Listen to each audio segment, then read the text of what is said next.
Slay the Spire 2 has been absolutely dominating the Steam charts, the MENACE roadmap and first major update have been revealed, and there are several strategy games flying under the radar this month that you might want on your wish list. Welcome to the Turn-Based Briefing, where once a month we take a look at what's happening across the world of turn-based tactics and strategy games. And of course, we have to start with the biggest story this month, Slay the Spire 2. The sequel to one of the most influential deck-building roguelikes has been shattering the Steam charts with 3 million copies sold in its first week. Not only that, the game's player count has broken into the top 20 Steam games of all time, with a peak of over 500,000, a number that's been holding on an almost daily basis at the time of this recording. That's beating out established juggernauts like Arc Raiders, Apex Legends, and Helldivers at its best. These are incredible numbers for any game, but especially for a fairly niche, strategy-heavy roguelike deck builder. That being said, anyone familiar with the first game probably isn't too surprised. The original Slay the Spire basically defined the modern deck builder genre, and its influence has managed to stretch beyond that into strategy games as a whole. The sequel introduces new characters, new cards, and even multiplayer, layered on top of that same addictive gameplay loop, with the early reception being overwhelmingly positive thus far. Seeing numbers like this for a turn-based, systems-heavy strategy game just feels good. It's a great reminder that in a landscape of AAA releases and live service games, there's still a huge audience out there for straightforward,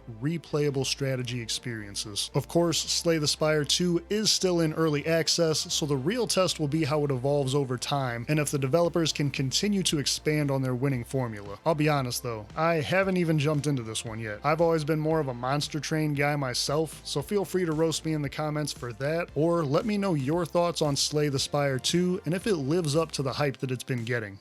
Fans of sci-fi tactics game MENACE have a lot to look forward to. Overhyped Studios recently dropped their early access roadmap and a look at the first major content update. It should be noted the developers specifically chose not to include dates or an order for what's on here, as they plan to go by feedback and the flow of development, working on what makes the most sense to be added in next. Of course, throughout early access, we'll get the standard bug fixes, balancing, new items, and missions. We already know that new squad leaders will be coming, with the roadmap showing faction, wayback, and more marine characters on the way. The rest of the additions are a little more vague. 2 new story expansions are planned, along with new planets, factions, and an overhaul to the existing OCI system. As for feature updates, they've all been redacted, but we can see there are 3 of them, and the last one will add a new large boss unit to the game. Update number 1 may already be in the works though, as we also got to look at what's coming in the game's first major update. A crafting system will be getting added into MENACE, allowing for blueprints to be looted from constructs and a bit more abstract sci-fi style weaponry. This is more of a mid to late game thing that will make fighting the construct enemies more rewarding, and the developers currently have 28 new items planned, with more coming over the year or so of early access. If you're interested in more details about this system, I do have a video linked in the description from another creator, Valor,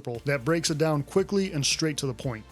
Switching to medieval tactics, Wartales also released its new roadmap for 2026. The upcoming Contract DLC, set to release in April, will take players to a new region, the capital of Aether, where order must be restored amid the chaos of ongoing civil unrest. That will be followed up by a free major community update currently scheduled for Q3 that looks to bring craftable armor color variations, new maps, quality of life improvements, and performance fixes. Finally, Q4 will add a new expansion to Wartales with the standard new region and the promise of being able to have units on horseback. More details on this content is set to be revealed as we get closer, so make sure to subscribe and keep up to date on all the news right here.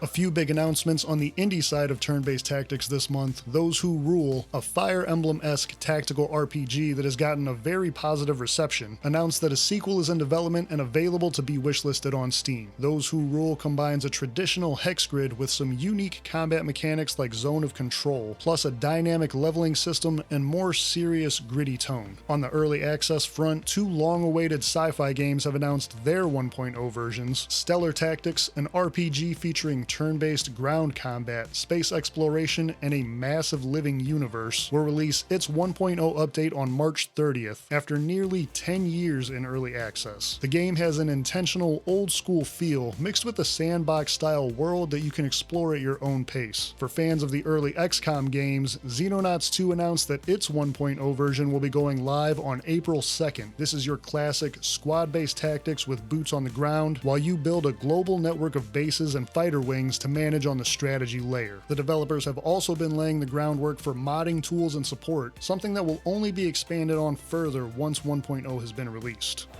Moving on to some of the major turn-based releases for the month of March, we of course have the aforementioned Slay the Spire 2. The long-awaited sequel to the deck-building roguelike finally arrived in early access on March 5th, bringing new characters, cards, and enemies, alongside a co-op multiplayer mode that fans have been asking for since the first game. Early impressions from players have been overwhelmingly positive, with a lot of the reviews saying the game has kept everything that was loved about the first one and simply built on top of it. Judging from the massive player numbers we talked about earlier, I would say that the Spire is going to remain a dominant force in the strategy genre for a while. Another big name release this month, especially for RPG fans, is Monster Hunter Stories 3: Twisted Reflection. Unlike the mainline Monster Hunter games that focus on real-time action, the Stories versions lean more into turn-based battles and creature collecting, letting players build a team of monsters and fight alongside them in a much more tactical format. It's a unique spin on the Monster Hunter universe, blending traditional JRPG mechanics with the open-world exploration style the series is known for. If you enjoy turn-based combat, elemental experimentation, or just riding your really cool monster companions, this might be one to check out. Solasta II released into early access on March 12th and is the sequel to Crown of the Magister, a critically acclaimed tactical RPG. It builds on the first title's Dungeons & Dragons-inspired combat, dropping players into a mana-filled, unexplored continent decades after the original game. You'll guide your squad of adventurers in real time as they investigate a corrupting presence, switching to traditional turn-based combat when encountering enemies, environmental interactions, and a refined ready mechanic that allows you to trigger actions outside of turns set this one apart, and the sequel brings new classes, abilities, and an expanded world map with new biomes to explore. If you're a fan of party-based tactics or tabletop-inspired RPGs, Solasta 2 should definitely be on your radar. Kicking off the hidden gems for March is Aether Iron, a narrative-driven RPG set in a noir-styled version of 1930s New York City. Releasing on March 31st, this game doesn't use traditional fantasy heroes or soldiers, but instead has you building a crew of smugglers navigating the criminal underworld, taking on jobs while making decisions that affect the story and upgrading your team along the way. Where the strategy side comes in is during the game's turn-based vehicular combat, with battles playing out between customizable flying cars on a tactical grid. Positioning, abilities, and your crew's equipment all factor into how these encounters unfold. Aether Iron definitely leans more narrative heavy compared to a lot of tactics games, but the setting and presentation alone make it an interesting one to watch, especially if you enjoy RPGs that are mixed with tactical elements. And if you're curious, there's even a demo available on Steam right now, so you can check it out for yourself. Another under-the-radar release is Valor of Man, a roguelike turn-based tactics title releasing on March 19th and not into early access. What looks like your traditional dark fantasy-themed game actually has some very unique takes on the genre, with the main one being enemies that have counter-reactions to your attacks. This simple change makes positioning of your party more important and strategic, as you'll have to keep them out of harm's way even when it's your turn and your attack. I know it sounds a little bit gimmicky, but it actually makes for a very smooth feeling combat experience once you get it all down. Valor of Man is set to have 12 unique hero classes for your party of 4, alongside hundreds of unlockable abilities, items, and artifacts. It's also supposed to have controller and Steam Deck support at launch, with a demo available to try right now on Steam if you're interested. Heroes of Science and Fiction is exactly what it sounds like. Heroes of Might and Magic's classic formula with a sci-fi theme. This turn-based strategy gem has been in early access for about a year and a half, and is ready to release its 1.0 version on March 17th, bringing the final campaign content along with AI improvements, more maps, and a multiplayer mode in the works that's currently in beta testing. Control one of several different races fighting for dominance in the Siren Star system, a cluster of planets that was home to an ancient ancient lost species and was recently cut off from the rest of the galaxy. This has created a bit of a power struggle among the remaining factions, each with their own individual campaigns, upgradable unit types, and commanders to take into battle. There's also a full skirmish mode featuring over 20 maps of different sizes that you can try out. I really think the hero style of game nails the balance between light 4X elements, army building, and tactical combat, and Heroes of Science and Fiction is definitely one to try if you do too.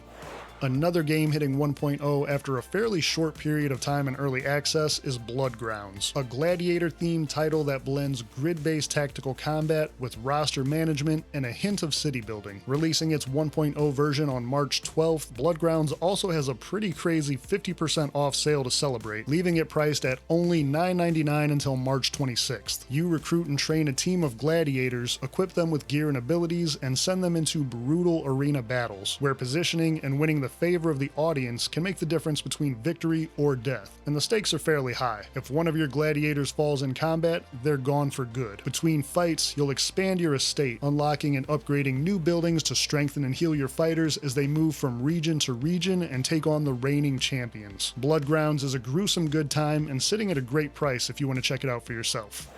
Before we wrap up, there's a couple of major events on Steam this month that strategy fans will definitely want to check out. First up is the Turn-Based Thursday Fest, running March 9th through 16th, which is shining a spotlight on a ton of turn-based games all across the platform. It's a great opportunity to find some hidden gems, discover upcoming new releases, and see what developers have been cooking up in the genre, especially if you like indie games. I have a link in the description to the trailer reveal and spotlight video from the festival, which has a lot of announcements, new trailers, and games to keep an eye on if you're interested. Right after that is the Steam Spring Sale running March 19th to the 26th, which means there will likely be some pretty big discounts on a lot of strategy titles. If you've had a few games sitting on your wish list or you're thinking of making a purchase, the sale might be the time to wait for. Between the festival, a ton of new demos, and Spring Sale discounts, it's a great month to be a fan of turn-based games. If I missed anything interesting happening in the genre, make sure to let me know in the comments, and I'd also love to hear what you've been playing this month. My name is James, aka